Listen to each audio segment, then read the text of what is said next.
아멘. 할렐루야. 우리 좌우로 인사합시다. 반갑습니다. 인사할까요? 감사합니다. 잘 오셨습니다. 예. 오늘 주시는 말씀 보겠습니다. 시편 25편 말씀입니다. 시편 25편 말씀을 함께 교독하겠습니다.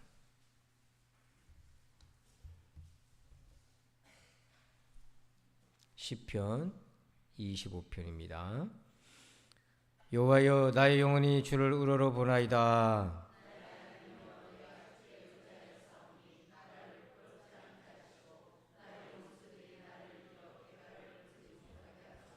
주를 바라는 자들은 수치를 당하지 아니하려니와 까닭없이 속이는 자들은 수치를 당하리이다.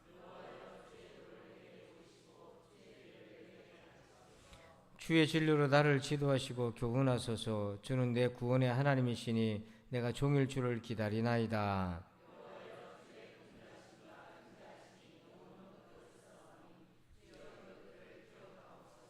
여호와여, 내 젊은 시절의 죄와 허물을 기억하지 마시고 주의 인자심을 따라 주께서 나를 기억하시되 주의 선하심으로 하옵소서.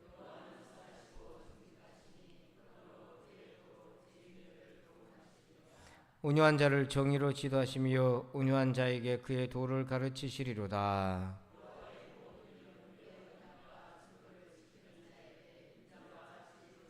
여호와여, 나의 죄악이 크오니 주의 이름으로 말미암아 사하소서.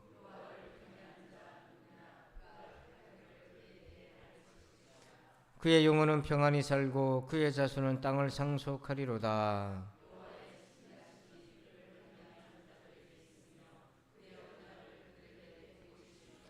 내 눈이 항상 여호와를 바라보면 내 발을 그물에서 벗어나게 하실 것이미로다.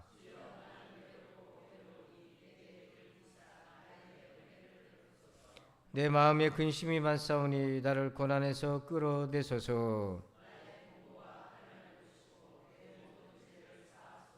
내 원수를 보소서. 그들의 수가 많고 나를 심히 미워하나이다.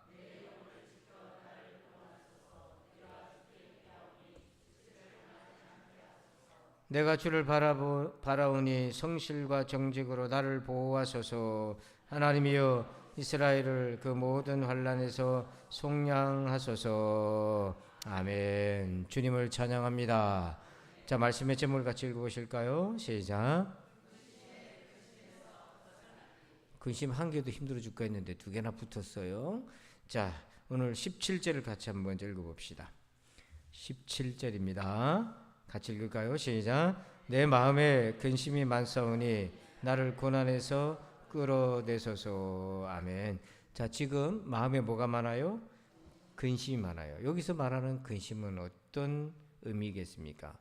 물론 역경, 힘든 거, 고민거리 이런 것도 있는데요.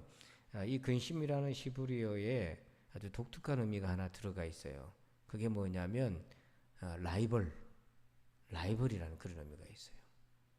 그러니까 뭐만 해도 비교되고 경쟁이 되고 그런 거 있으면 참 그것 때문에 스트레스를 받죠. 근심이 있어요.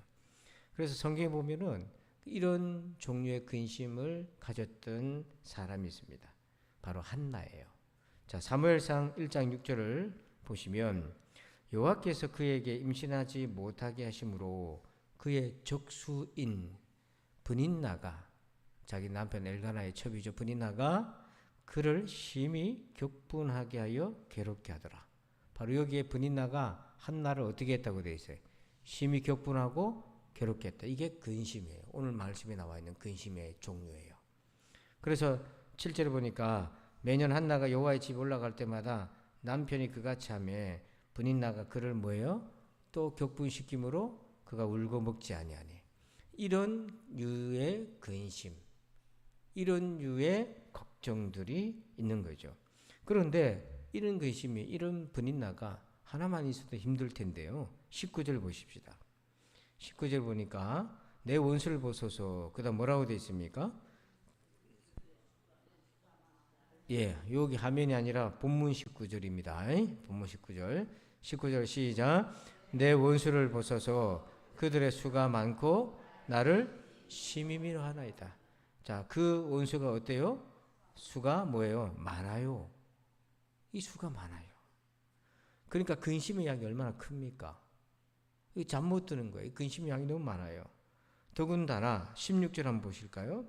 16절 보면 주여 나는 그다음 뭐라고 되어 있어요? 외롭고 괴로우니. 자, 외롭다 이 말은 이 근심을 풀어주거나 들어줄 사람이 있다 없다? 없어요. 혼자 고립되어 있어요. 혼자 고립되어 있는데 근심은 더 많아져요. 그래서 한나가 사무엘상 1장 8절에서 이렇게 얘기해요. 그의 남편 엘가나가 그에게 이르되 한나여 어찌하여 울며 어찌하여 먹지 아니하며 어찌하여 그대의 마음이 슬프냐. 내가 그대에게 뭐예요? 10아들보다 낫지 아니하냐. 여기 엘가나가 쓴 표현 중에 3번 나오는 표현이 있어요. 뭐예요? 어찌하여 어찌하여 어찌하여. 지금 엘가나 입장에서는 한나가 먹지도 않고 저렇게 슬퍼하고 있는 것을 보면서 이해가 된다 안 된다? 이해가 안 돼. 이게 도대체 공감이 안 되고 있는 거예요. 이게 왜냐하면 지금 한나는 고립되어 있는 거예요. 그러니까 이 엘가나가 한다는 말이 내가 그대에게 10아들보다 낫지 않냐 이런 염장지른 얘기하고 있는 거예요.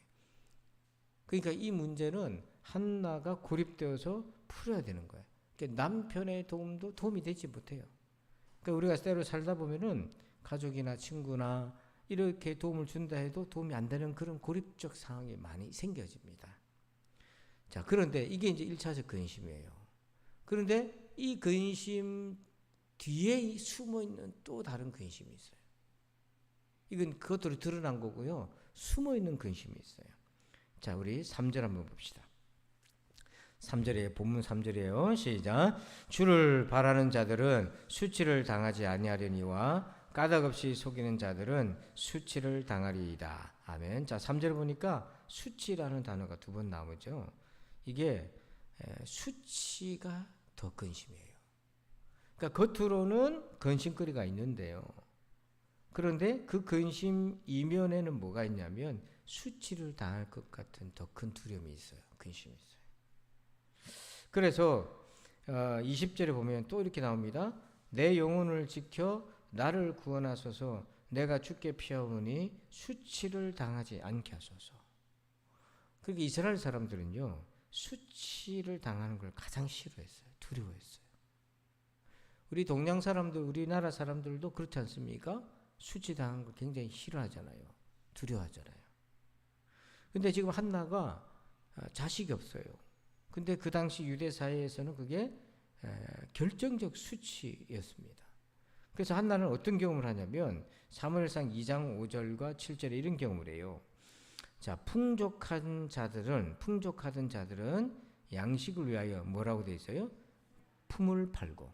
풍족했는데 쫄딱 망해가지고 뭐하고 있다? 양식을 위해 품 팔고 있다. 얼마나 부끄럽냐고요. 사업 떵떵거리고 하다가 쫄딱 부도나고 망해가지고 돈 빌리러 다니고 막 힘들고 이렇게 하면 사람 부끄러워서 그 동네 살지를 못하는 거예요. 그런 것처럼 지금 한나 마음이 그런 거예요.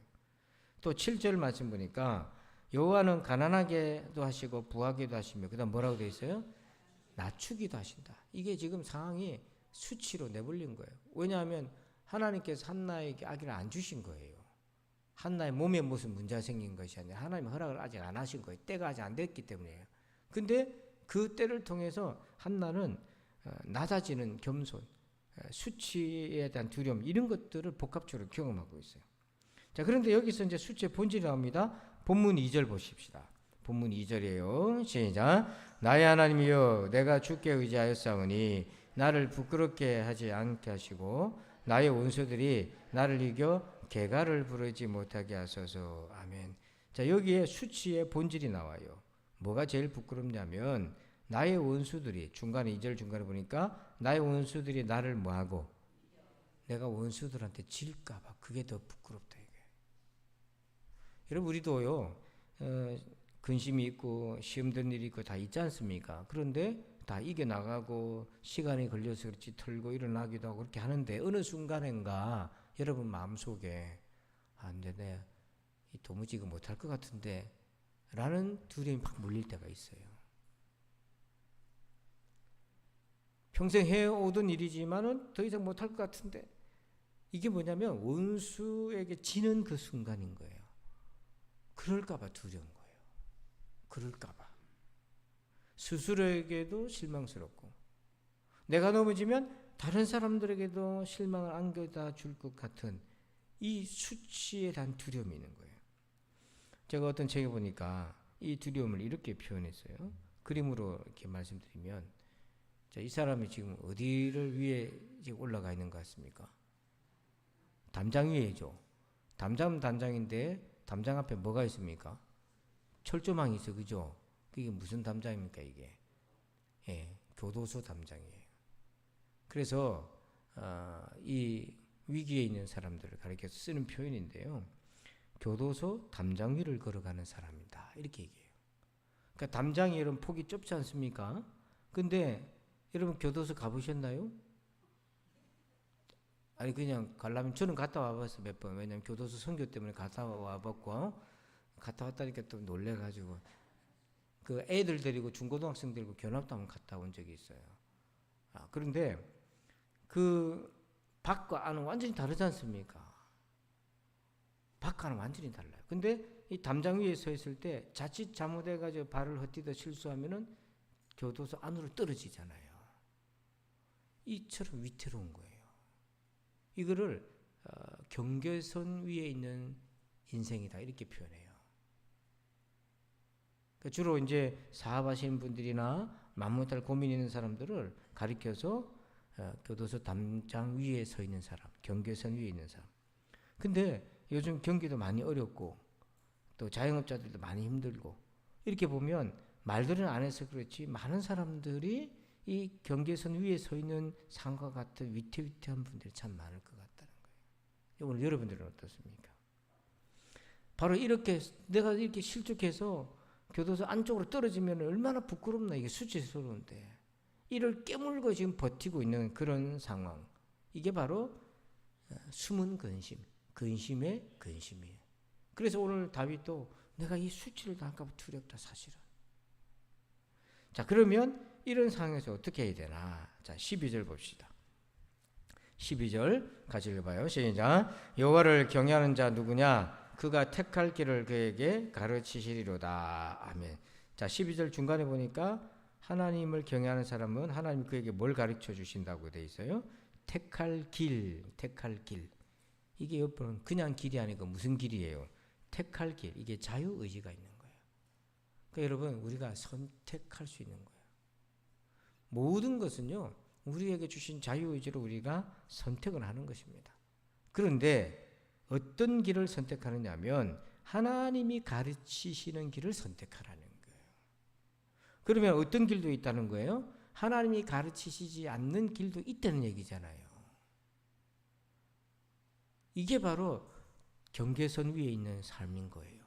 하나님이 지도하시는 길로 선택하느냐, 그렇지 않고 하나님이 지도하시는 길이 아닌 다른 길을 내가 선택하느냐, 이 경계선 위에 우리가 있는 거예요. 이 올바른 선택은, 이 지혜로운 선택은 하나님만이 도와주실 수 있단 말이에요. 그래서 13절, 이 길을 선택한 사람은 어떤 은혜가 있는지 볼까요? 13절입니다. 시작. 그의 영혼은 평안히 살고 그의 자손은 땅을 상속하리로다. 보니까 자기 영혼은 어때요? 평안히 살고, 그 다음에 자기 자손도 어때요? 자손도 형통하고 평안해진다. 그러니까 여러분 우리 인생은요, 나 한 사람의 결정으로 끝나는 게 아니란 말이에요. 그 영향을 미치게 돼 있어요. 참 이거 가볍게 여기면 안 됩니다. 제가 한 20년도 더 된 것 같은데요. 제가 마산에서 이제 사역을 하고 있을 때인데요.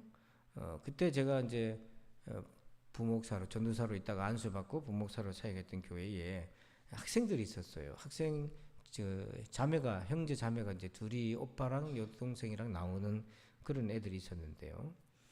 그때 이제 한참 중학생, 고등학생 사춘기 예민할 때였는데 가정이 어려웠어요. 보니까 아버지가 도박과 술에 빠져서 가정을 버린 거예요. 근데 멀리 떠나지도 않고 이제 그 근처에 있으면서 돈만 필요하면 집에 와가지고 엄마를 막 때리고 막 그랬어요. 근데 그래도 이 아이들이 이제 바로 이제 잘 자라긴 했는데요. 나중에 세월이 흘러서 제가 이제 마산에서 단독 목회를 할 때 그 어머니 되는 집사님이 이제 제가 목회하던 교회를 나오시게 됐어요. 그 전에는 교회를 안 다니고 있다가 시험에 빠져가지고 안 가고 있다가 나오시게 됐는데요. 그때 이제 어떤 일이 있었냐면 이제 딸이 이제 직장생활을 하고 이렇게 하고 있는데 이제 계속 전화해가지고 돈 달라고 아버지가 계속 그런 거예요.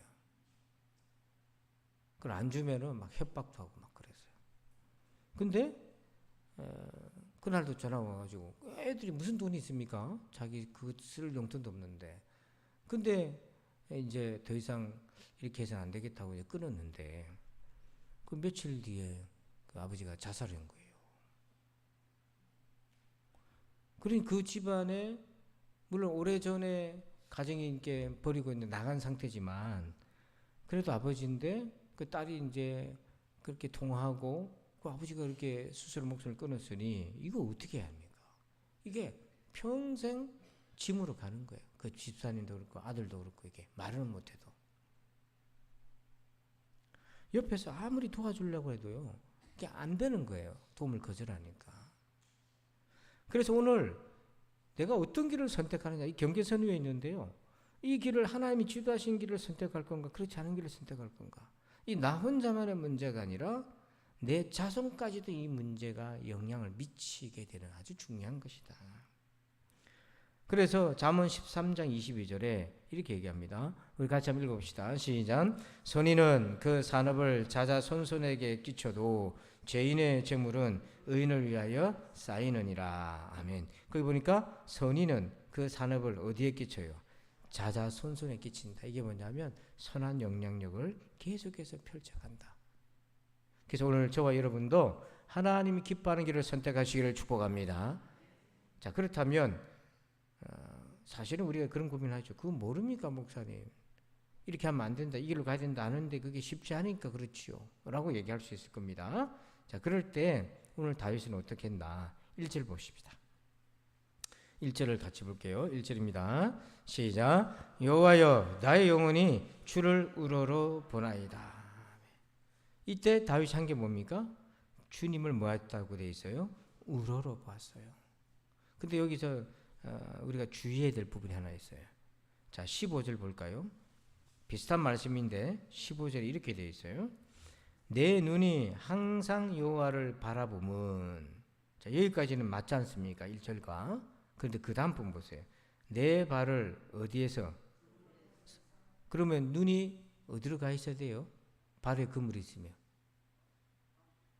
발에 가 있어야 될 거 아닙니까? 발에 그물이 있으면 걸려 넘어지면 안 되니까. 여러분 길거리 걸을 때 하늘 보고 그래요? 바닥 보고 그래요? 예? 길바닥 보고 걷지요? 하늘 보고 그런 사람이 있습니까? 가끔 가다 멈춰서 보는 거지. 이러고 기어 올라오신 분 어디 있어요? 큰일 나게. 근데 말씀 15절 보니까 지금 내 발에 그물이 가득해서 내가 거기에 올무에 빠질 것 같은데 눈은 하나님을 바라본다는 거예요. 이 그물이 어떤 그물이냐? 이게 바로 마음의 그물, 영혼의 그물이기 때문에 하나님을 바라본다는 얘기인 거예요. 그러니까 우리가 살면서 당하는 모든 근심과 시험과 어려움은 하나님을 바라봄으로써 해결될 수 있는 거라는 거예요. 문제는 그런 겁니다. 문제는 재물의 문제든 건강의 문제든 자녀의 문제든 사업의 문제든 문제는 이 세상의 문제이긴 하지만 그런데 그 문제를 풀어가는 방법으로 첫 번째로 가장 우선적으로 해야 될 건 우리가 하나님을 바라보는 거예요. 자, 그렇게 되면 어떤 은혜가 주어지나 4절 보십시다. 4절 보니까 여호와여 그 다음 뭐라고 되어 있어요? 주의 도를 내게 보시오. 그 다음에 주의 길을 내게 가르치소서. 이런 근심 중에서도 주의 길을 내가 찾아가기를 원합니다. 자, 그리고 14절 보세요. 이걸 이렇게도 표현해요. 여호와의 뭐가? 친밀하심이 그를 경외하는 자들에게 있으며 그의 언약을 그들에게 뭐예요? 보이신다 이 말은 약속을 지키신다는 거예요. 그러니까 하나님이 찾아오셔서 만나주시는 친밀함, 하나님이 하신 말씀을 이루어주시는 그 영적인 친밀함을 누구한테 하나님이 주시는 거냐면 그 근심 중에 그 경계선 위에 서 있을 때 하나님을 우러러 바라보고 있는 거예요. 담장 좌우를 보면서 두려워가지고 어찌할지를 모르고 두려워 떨고 있는 게 아니라 하나님을 바라보고 있는 거예요. 그 실제로 한나의 선택을 한번 볼까요? 자, 우리 사무엘상 1장 10절을 보십시다. 10절을 보니까 한나가 마음이 뭐해서요? 괴로워서. 근데 한나는 어떻게 했나? 그 다음 볼까요? 뭐라고 했습니까? 여호와께 기도하고 통곡하며, 그 다음 중요한 부분이요 11절이에요. 뭐 했다고 되어 있어요? 뭘 소원했습니까? 아들을 주시면 뭐 하겠다고요? 하나님께 바치겠습니다. 이렇게 소원하잖아요. 자, 여러분 여기 10절 이전까지 이 소원이 없었어요. 그냥 한나는 뭘 구했습니까? 아들 구했잖아요. 태문을 열어달라고. 하나님 응답을 안 하셨어요. 부인나는 자꾸 격분시키고 자기는 고통스럽고 하나님 응답을 안 하셨어요. 근데 중요한 거는 그런 상황에서 한나는 하나님을 우러러 봤다는 거예요. 계속. 그랬더니 하나님께서 주의 길, 주의 도, 친밀하심을 보여주셨는데 갑자기 어느 순간인가 11절에 한나의 마음이 뭐가 생겼다는 거예요? 소원이 생겼어요. 여러분, 한나에게 하나님이 아기를 안 주셨다 그랬어요. 하나님이 여호와께서 허락하지 않았다 그랬어요. 그러면 뭔가 뜻이 있는 거죠. 근데 한나가 그런 와중에서도 기도하며 하나님을 우러러 봤을 때 그때 하나님이 여호와의 친밀하심을 나타내고 그의 길을 가르쳐 줬을 때에 하나님은 한나를 통해 그냥 자식 자랑하는 아들이 아니라 그 어두운 사사시대에, 혼돈의 시대에 이 시대의 영적인 빛을 하나님이 비춰주는 소중한 도구가 필요했는데, 사무엘이 필요했는데 하나님이 한나를 통하여 그 복을 주시기를 원하셨던 거죠. 만약에 한나가 기도 안 했으면 어떻게 됐겠어요? 만약에 한나가 기도하지 않았으면 어떻겠어요? 여러분, 비슷한 말씀이 있어요. 그게 뭐냐면 아브라함과 사레입니다. 근데 창세기 이제 16장에 보면 어떤 일이 생기냐면 16장 3절 한번 볼까요? 혹시 저기 있나? 예. 16장 3절 한번 같이 읽어봅시다. 시작. 아브라함의 아내 사라가 그 여종 애굽 사람 하갈을 데려다가 그 남편 아브라함에게 첩으로 준 때는 아브라함이 가나안 땅에 거주한 지 뭐예요? 10년 후였더라. 하나님이 아브라함하고 사라한테 약속을 줬어요. 네 자녀를 통해서 대를 이렇게 해준다고. 근데 10년 동안 소식이 없어요. 근데 사라 기도했다는 내용이 없어요. 그랬더니 뭐 했습니까? 인간적으로 뭐 했어요? 첩을 줘버리잖아요. 첩을 줘가지고 그 까닭에 도리어 사례가 멸시를 당해버리게 된 거예요. 한나는 그 고통의 순간에 계속 여호와를 우러러 봤습니다. 그랬더니 하나님께서 그에게 길을 가르쳐 주셔서 소원을 하여 하나님의 도구가 되는 길로 가게 되고, 사라는 10년이 지나도록 그 문제에, 자식을 놓지 못하는 문제에 대해서 하나님께 본격적으로 간구한 게 아니라 그냥 포기하고 있어버렸던 거예요. 그래서 인간적인 방법으로 하갈을 들여가지고 대를 잇게 하는 게 낫겠다라고 그렇게 해가지고 자충수를 써서 힘들게 돼버린 거죠. 그러니까 여러분, 하나님의 길을 찾아가는 사람과 그렇지 않은 사람의 차이를 여기서 보는 거예요. 물론 사라는 나중에 세월이 지나면서 믿음의 어머니가 되어갑니다. 그러나 그 성장하기 전에 그런 좌충우돌하던 상황에서 보면 그러하다는 거죠. 자, 그렇다면 이 사라와 한나의 차이가 뭘까? 자, 우리 9절 말씀 봅시다. 오늘 본문 9절, 본문 9절입니다. 같이 한번 읽어볼까요? 시작. 온유한 자를 정의로 지도하시며 온유한 자에게 그의 도를 가르치시리로다. 아멘.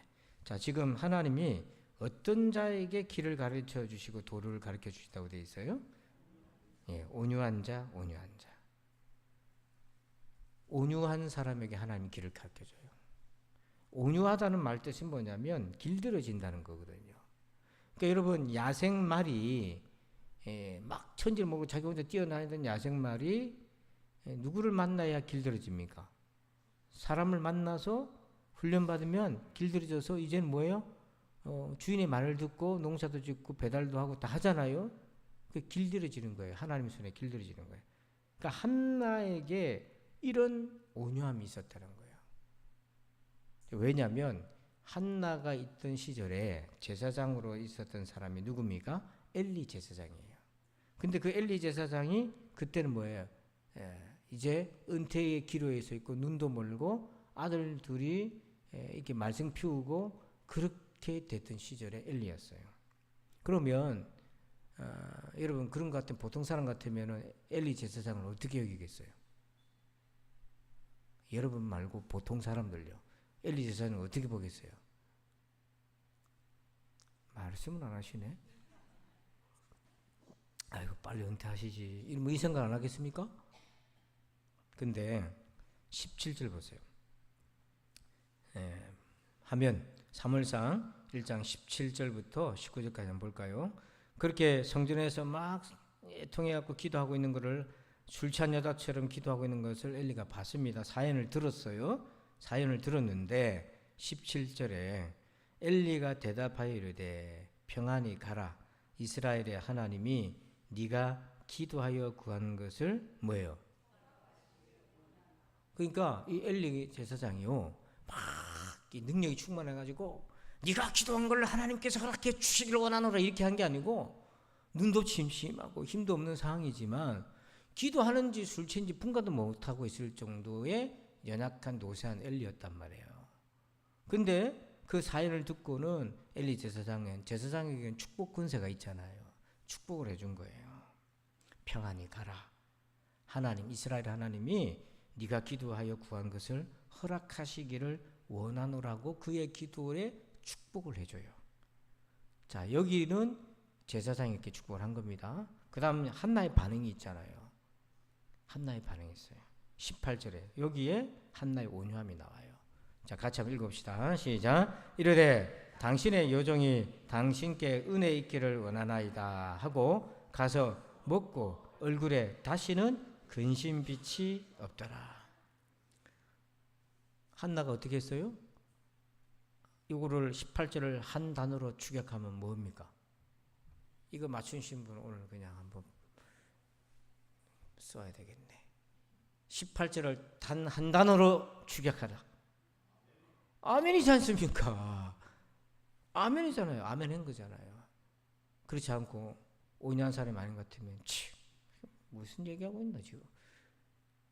그냥 예 하고 건성으로 대답하고 예 하고 그냥 와서 그냥 흘려들었을 거예요. 근데 18절에 한나의 반응을 보세요. 당신의 여종이 겸손하게 당신께 은혜 있기를 원합니다. 여기가 아멘이거든요. 은혜 있기를 원합니다. 하고 가서 여기가 이제 진짜 아멘 했는지 가짜로 했는지 나오죠. 가서 뭐 했다고 돼 있어요. 이제 그때부터 먹기 시작하는 거예요. 피자 먹고 치킨 먹고 냉면 먹고 먹기 시작했어요. 그리고 얼굴에는 뭐가 없어요? 근심 없어요. 왜? 평안히 가라 했으니까 응답 받았다고 믿은 거예요. 그리고 19절 사무엘상 1장 19절 시작. 그들이 아침에 일찍이 일어나 여호와 앞에 경배하고 돌아가 라마의 집에 자기 집에 이르니라. 엘가나가 그의 아내 한나와 동침하매 여호와께서 그를 생각하신지라. 아멘. 자, 우리 빨간 글씨만 읽어볼까요? 빨간 글씨만 제일 끝에 여호와께서 시작. 여호와께서 그를 생각하신지라. 아멘. 그가 믿은 대로 제사장이 축복해 줬지만 그가 믿은 대로 하나님께서 역사하여 주신 거죠. 이 모든 것은 한나가 그 고통의 순간에, 근심의 순간에, 수치의 순간에 하나님을 우러러 보았던 것입니다. 그래서 여러분 우리가 해야 될 것이 있어요. 그게 뭐냐면 근심 중에도 순종의 길을 걸어가야 됩니다. 낙심이 되고 시험에 되는 순간에도 믿음의 길을 걸어가야 돼요. 우리에게는요, 저도 여러분도 마찬가지겠지만 어떤 것이 있냐면 좀 힘들면, 좀 짐이 무거우면, 인생의 십자가가 무거우면 그만 곁길로 빠지는 경향이 많아요. 잘하던 것도 그렇고. 그렇게 우리가 연약해요. 근데 근심 중에서도 하나님의 향한 마음을 떠나면 안 돼요. 그래서 10절을 사무엘상 1장 10절을 한번 다시 한번 봅시다. 근심 중에 한나가 뭐 했는지.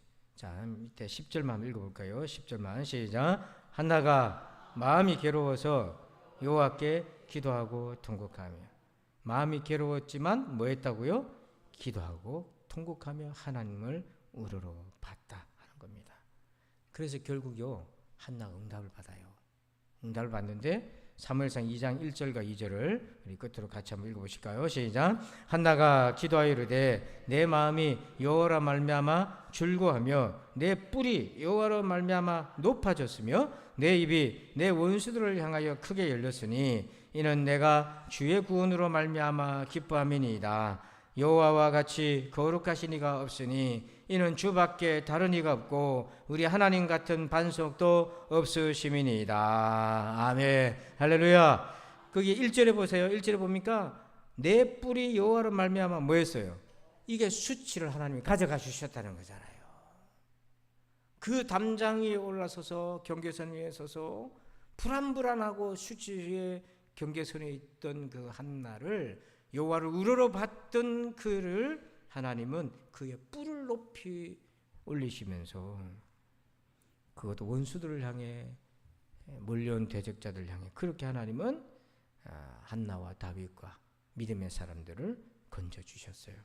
그러면서 2절에 이렇게 고백하잖아요. 중간에 보니까 주밖에는 뭐예요? 다른 이가 없고 우리 하나님 같은 모두 없다. 이게 하나님을 반석으로 만나는 거고 세상에 많은 신들이 있어도 그건 다 잡신이고 가짜고 귀신이고 사단이지만 진짜 신은 누구밖에 없다? 하나님밖에 없다. 이 고백으로 승리하게 된 것입니다. 그러므로 오늘 여러분 마음에는 어떤 근심이 있습니까? 이 근심에서 누가 나를 끌어내 주겠습니까? 자칫 잘못하면 내 발은 그물에 걸려서 교도소 안쪽으로 떨어질 수도 있고 위험한 벼랑으로도 떨어질 수 있는 내 발에 그물이 많은 인생인데요. 근데 다윗은 그물 때문에 발을 쳐다본 게 아니라 하나님을 우러러봤습니다. 그 영혼의 그물에서 빼내주실 분은 하나님 한 분밖에 없거든요. 주님 바라봅시다. 하나님 감사합니다. 내 마음에 근심이 많사오니 나를 고난에서 끌어내소서. 여호와를 우러러봅니다. 하나님 내 발을 그물에서 건져 주시옵소서. 사랑하는 우리 성도들, 인생의 경계선 위에 불안하고 걱정하며 한숨 짓는 우리 성도들 하나님 찾아오셔서 만나주시고 항상 여호와를 바라보게 하여 주시옵소서. 예수님의 이름으로 기도하옵나이다. 아멘. 우리 함께 찬송할 텐데요. 날마다 숨쉬는 순간마다 우리 이 찬송하시고 우리 기도하는 시간 갖도록 하겠습니다.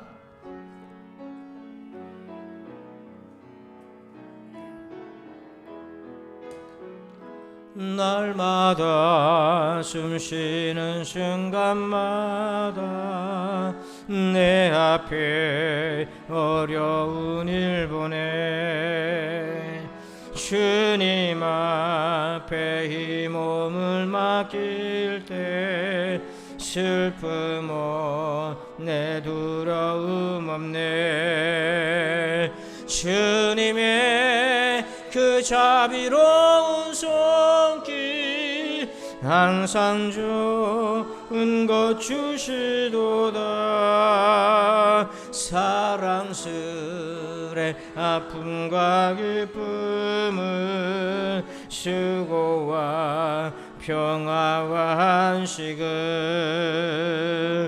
날마다 주님 내 곁에 계셔 자비로 날 감싸주시네 주님 앞에 이 몸을 맡길 때 힘주시네 위로함 주네 어린 나를 품에 안으시사 항상 평안함 주시도다 내가 살아 숨을 쉬는 동안 살피신다 약속하셨네 인생의 어려운 순간마다 주의 약속 생각해보네 내 맘속에 믿음 잃지 않고 말씀 속에 위로를 얻네 주님의 또 도우심 바라보며 모든